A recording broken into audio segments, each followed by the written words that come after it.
Sure, Isaiah is the prophet of God, but this is a hopeless situation. This is a situation where it seems like they're going to be destroyed. But Isaiah says, don't be afraid of the enemy. And don't be afraid to trust in God.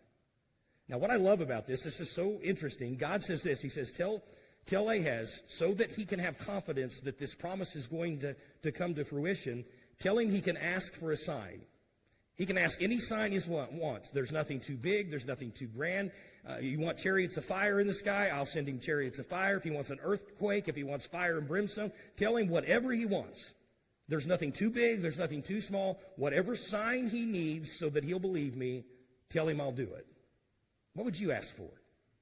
I mean, I'd love for God to give me that kind of a promise. Say, listen, here I'm telling you to do something, and if, just so you know that it's me really leading you in this direction, you ask anything you want, and I'll do it for you. Well, that offer is given to Ahaz, and the problem is Ahaz had to believe that promise.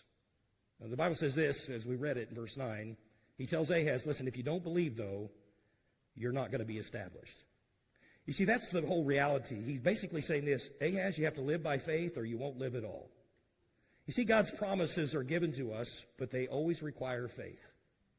God promised us a son. He promised us a way of salvation, but we have to believe that by faith. And so for Ahaz to reign, his reign to continue, he had to trust God. In the face of certain destruction, he would have to believe the words of the prophet.